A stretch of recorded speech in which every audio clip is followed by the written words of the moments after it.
Assalamualaikum dan selamat pagi. Hari ini kita masih lagi berada di bawah bab 4 iaitu nisbah, kadar dan kadaran.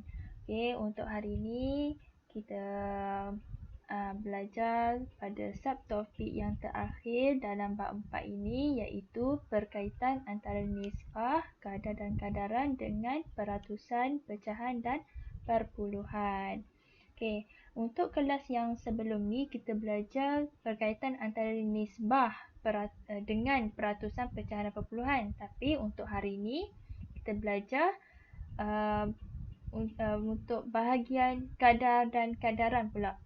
Kaitan antara kadar dan kadaran dengan peratusan, pecahan dan perpuluhan. Jadi standard pembelajaran kita hari ini kita belajar di bawah 4.5.2 iaitu bagaimana untuk kita menentukan peratusan suatu kuantiti dengan mengaplikasikan konsep kadaran. Ini yang saya kata tadi tu. Ingat tak lagi apa itu kadaran? Kadaran tu kalau saya bagi tahu balik, kalau pelajar ingat balik yang saya pernah cerita tentang situasi di mana yang saya perlu buat air teh ais tu. Dalam situasi itu saya pernah cerita kalau saya nak buat air teh ais sebanyak 500 ml, saya memerlukan 2 sudu gula. Ini adalah kadar. Kadar. Dia adalah unit yang berbeza. Yang unit pertama adalah sudu. Unit yang kedua adalah mililiter. Ini adalah kadaran. Berbeza dengan nisbah. Nisbah memerlukan unit yang sama. Nisbah memerlukan unit yang sama. Kalau untuk kadar dia memerlukan unit yang berbeza. Jadi kadaran tu yang mana? Kadaran tu adalah kadaran tu tengok. Kalau saya nak buat 500 ml air teh ais adalah saya memerlukan sebanyak 2 sudu gula. Bagaimana pula kalau saya ingin buat air 1000 ml? Nak buat air teh ais 1000 ml. Jadi saya adalah memerlukan sebanyak 4 sudu gula. Macam mana saya dapat adalah daripada 500 ml saya nak pergi ke 1000 ml, saya memerlukan darab dengan 2. Dan bila kat bawah ni adalah darab dengan 2, yang atas pun kita perlu darab dengan 2. Jadi 2 darab dengan 2 saya akan dapat 4 sudu. Jadi 1000 ml nak buat air sebanyak 1000 ml, nak buat air teh ais memerlukan 4 sudu gula. Barulah dapat menghasilkan air yang sedap, yang sama rasa dia dengan bila kita buat dalam kuantiti yang sedikit. Ini bila inilah yang dinamakan dengan kadaran. Kita kadar. Ini adalah proses kadaran. Kalau kadar tu adalah ini, 2 sudu per dengan 500 ml. Ini adalah kadar. Tapi bila mengalami proses nak pergi ke seterusnya, itu adalah proses kadaran. Itu adalah sedikit sebanyak tentang konsep kadaran. Jadi apa kaitan untuk dengan tajuk kali ni? Tajuk kali ni saya ambil balik dengan 2 sudu per dengan 500 ml tadi.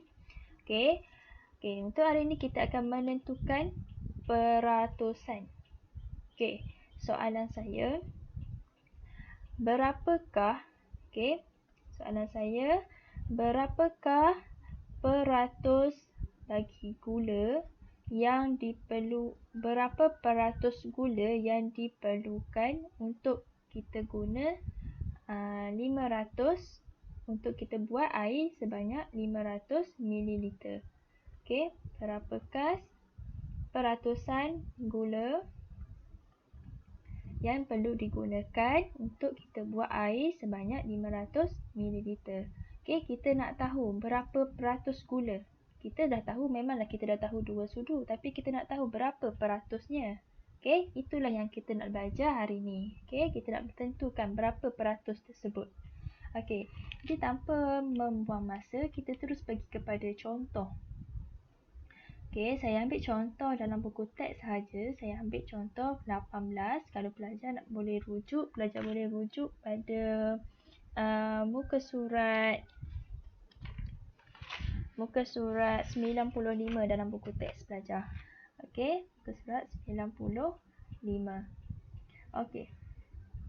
Jadi contoh 18 ini berkaitan untuk kita tentukan peratusan setiap kuantiti yang berikut dengan mengaplikasikan konsep kadaran. Okey, kita tengok untuk soalan A. Okey, soalan A. Sebuah kotak mempunyai 8 utas reben. Okey, sebuah kotak mempunyai 8 utas reben. 2 daripadanya berwarna biru. Apakah peratusan? Okey, 2 daripadanya berwarna biru. Okey, apakah peratusan? Okey, tengok soalan minta berapakah, okey, berapakah peratusan reben biru di dalam kotak itu. Jadi apa yang perlu kita buat adalah, okey, kita keluarkan dulu informasi yang diberi. Okey, jumlah reben dalam sebuah kotak tu adalah, okey, dia punya jumlahnya adalah 8 utas reben. Okey, dan berwarna biru adalah sebanyak 2. Okey, sebanyak 2. Bermakna kalau color lain tu, kita perlu tolak je lah. 8 tolak dengan 2. 4 lagi tu warna yang lain. Tapi tak diberi tahu. Okey, jadi soalan minta adalah berapakah peratusan reben biru. Kita nak tahu dia punya peratus. Okey, berapakah peratus bagi warna biru. Jadi kalau jumlah keseluruhannya adalah 8, peratusnya mestilah 100%. Okey. Jadi untuk jalan kiranya pelajar perlu buat, okey, cara mudah saya akan tunjukkan. Pelajar perlu buat kotak. Okey, di sini adalah bagi kolom yang pertama adalah untuk peratus. Yang kedua adalah kolom untuk nilai. Okey. Untuk yang pertama ni, okay, kita nak cari peratus bagi color biru. Okey, saya wakilkan biru ni adalah dengan B. Okey, B. B nilainya berapa? B nilainya adalah 2. Okey. B adalah nilainya adalah 2. Okey, kita nak tahu peratus bagi B. Nilainya adalah 2. Okey, kalau keseluruhannya adalah 100%, nilainya adalah 8. Okey, lepas selesai buat kotak, pelajar keluarkan. Okey, keluarkan dalam bentuk B. Okey, B per dengan 100 adalah sama dengan 2 per dengan 8.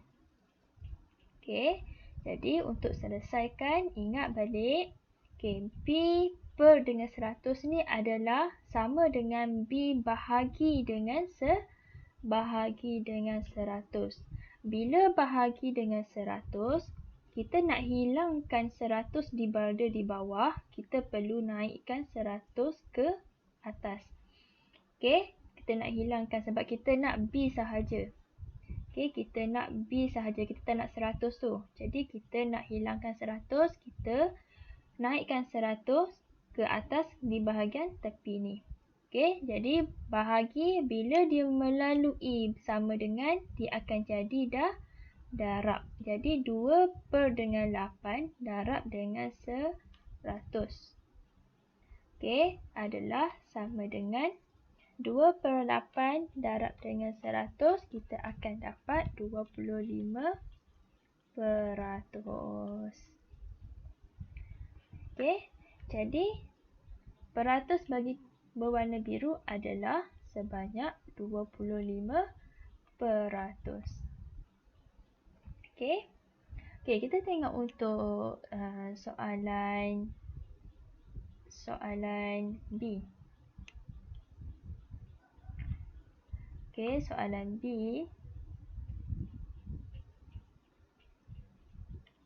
Okey, Puan Jorana mempunyai RM300. Okey, dia mempunyai RM300. Dia membelanjakan RM15 untuk tambang pengangkutan. Apakah peratusan wang yang dibelanjakannya? Okey, jadi dia tanya adalah peratusan wang yang dibelanja. Okey, kita keluarkan dulu dia punya info yang diberi. Okey, info yang diberi, Puan Joanna mempunyai jumlah tiada sebanyak RM300. Kan, lepas tu dia belanja. Belanja untuk duit tambang sebanyak RM15 untuk tambang pengangkutan. Jadi soalan minta peratusan. Okey, peratusan bagi duit yang dia belanja. Berapa peratusnya? Okey, kalau jumlah adalah sebanyak 100%. Jumlah keseluruhan adalah 100%. Jadi kita nak tahu peratus bagi yang dibelanja. Jadi macam tadi juga, kita masukkan ke dalam kotak.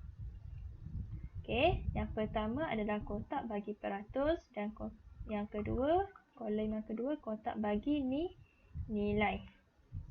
Okey, kita nak cari adalah yang belanja. Okey, yang ini pun saya wakilkan dengan B lah, senang. Okey, wakilkan dengan B. Jadi kita nak cari adalah B, peratus bagi B, nilainya adalah berapa? Nilainya adalah 15. Okey. Okey, untuk keseluruhan adalah 100%, nilainya berapa? Nilainya adalah 300. Okey, jadi kita keluarkan. Okey, dalam bentuk pecahan, B per dengan 100 sama dengan 15 per dengan 300. Okey, jadi untuk kita alihkan, kita nak tinggalkan B seorang, kita perlu alihkan 100 pergi ke belah kanan. Jadi tinggallah B seorang-seorang. Okey, tinggallah B seorang-seorang. Jadi 15 per dengan 300 darab dengan 100. Okey, jadi kita akan dapat sebanyak 5%. Jadi 5% adalah yang dibelanjakan oleh Puan Jorana. Okey. Okey, kita tengok contoh 19. Okey, contoh 19. Okey, dalam buku teks juga saya ambil. Contoh 19 dalam buku teks muka surat 96. Okey, 96. Okey, dalam satu kali berjualan, Encik Rosli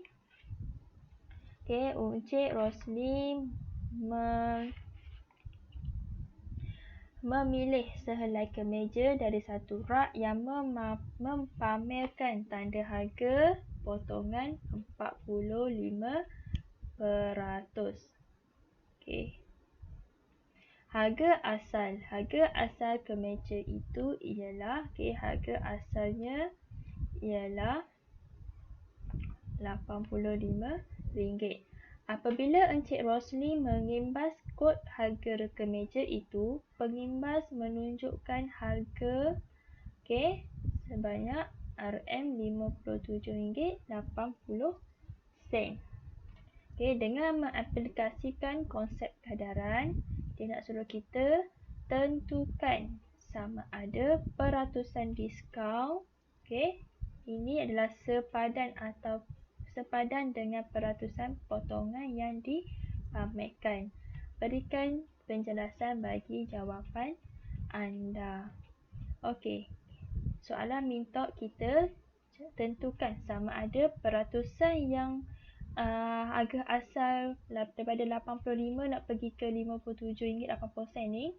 Okey, kita dapat peratusnya nanti, diskaun tu sama ke tak dengan tanda harga yang ditulis potongan sebanyak 45%. Kita tengok sama ke tak, sepadan ke tak. Okey, jadi kita kena cari dulu dia punya betul ke tak diskaun tu. Okey, jadi apa perlu yang kita buat adalah kita keluarkan dulu info yang diberi adalah harga asal. Okey, harga asal adalah RM85. Jadi, harga baru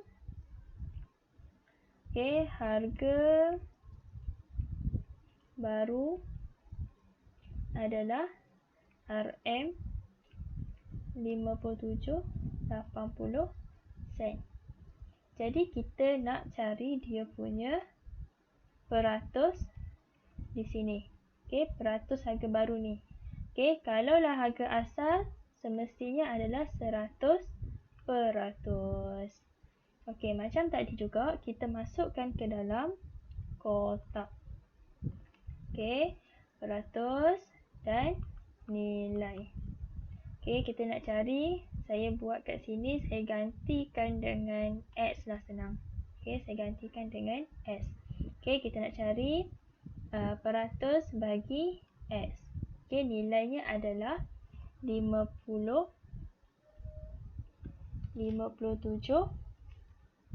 ringgit 80 sen. Dan kalau 100% adalah sebanyak 85 ringgit. Okey, jadi kita keluarkan dalam bentuk pecahan. X per 100 adalah sama dengan 57.80 sen per dengan 85 ringgit.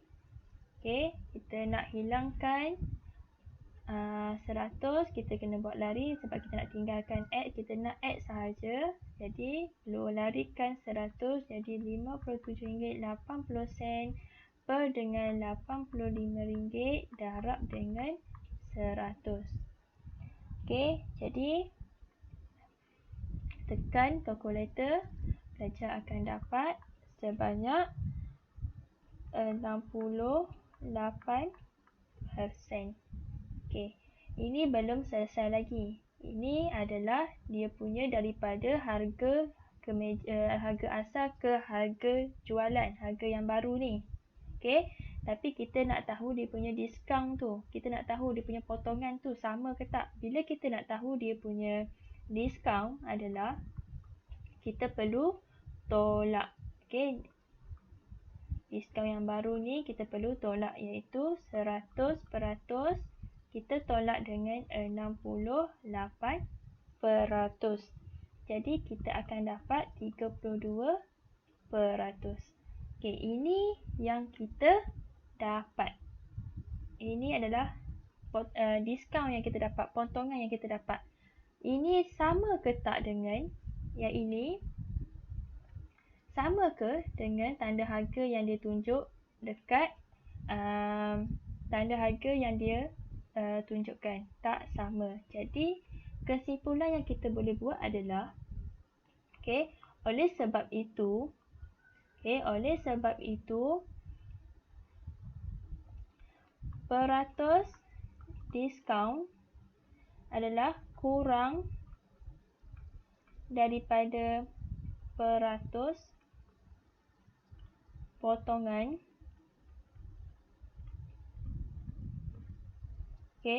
Maka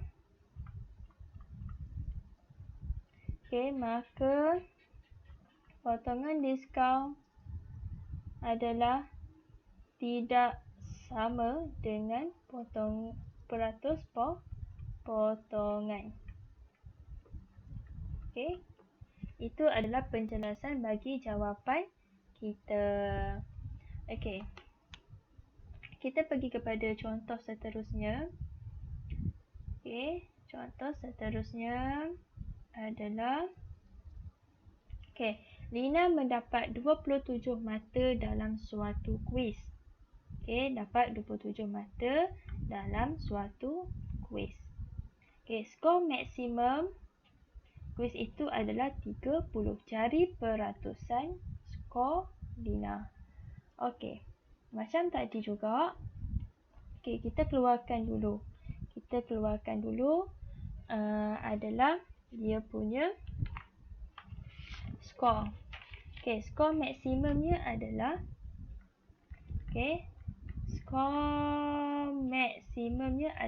sebanyak 30. Jadi, skor yang Lina dapat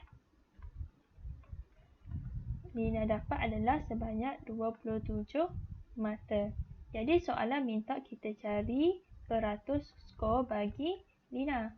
Okey, kalau skor maksimumnya adalah mestilah sebanyak 100%. Okey, macam tadi juga kita masukkan ke dalam kotak. Okey, kotak ini adalah kotak bagi peratus dan ini adalah nilai. Okey, peratus skor Lina saya gantikan dengan huruf L. Okey, saya gantikan dengan huruf L. Okey, L nilainya peratus Lina adalah 27 mata. Dan skor mat adalah 100%. Okey.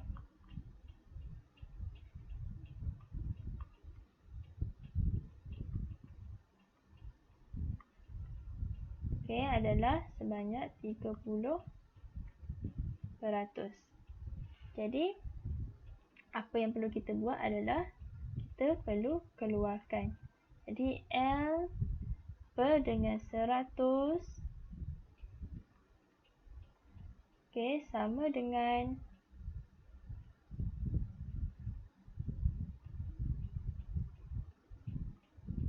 27 per dengan 30. Jadi, kita nak hilangkan 100, kita tinggalkan S sorang-sorang. Jadi, 27 per dengan 30, kita kena darab dengan 100. Jadi, kita akan dapat sebanyak 90%. Okey. Jadi, peratus bagi skor Lina adalah 90%.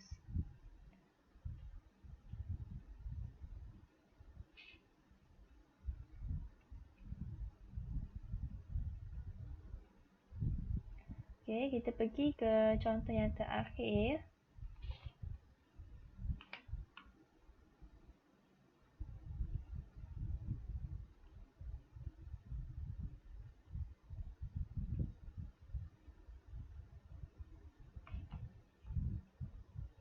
Okey, sebuah syarikat mempunyai 50 orang.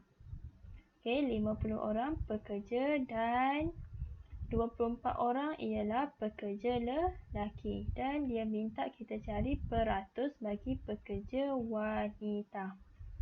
Okey, jadi kita keluarkan dulu sebuah syarikat jumlahnya. Jumlah pekerja adalah sebanyak 50 orang. Dan lelaki adalah sebanyak 24 orang pekerja. Dan jika lelaki adalah 24, perempuannya berapa? Perempuan yang adalah bakinya lah. Jadi kita kena tolak. 50 tolak dengan 24, kita akan dapat. Okey, kita akan dapat 26 orang. Jadi 26 orang perempuan pekerja wanita dan lelaki adalah sebanyak 24.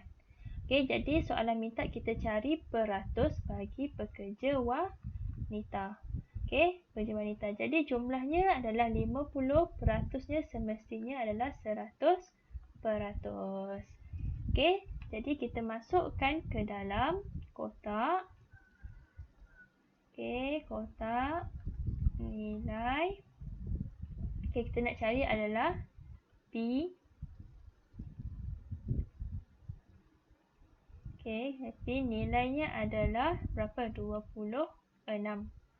Dan jumlah 100% adalah nilainya adalah sebanyak 50. Jadi kita keluarkan P per dengan 100 kita sama dengan 26 per dengan 50. Okey, darab. Sorry dulu. Okey, jadi untuk kita hilangkan 100, kita nak tinggalkan P sahaja. Kita perlu larikan 100 ke sebelah kanan. Okey. Jadi bahagi nak pergi ke sini akan jadi darab. Okey, 26 per dengan 50 darab dengan 100. Kita akan dapat sebanyak 52%. Jadi peratus bagi pekerja wanita adalah sebanyak 52%.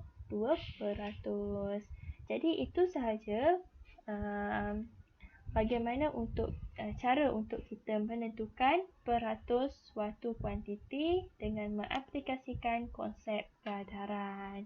Kita jumpa lagi untuk kelas akan datang. Bye. Terima kasih.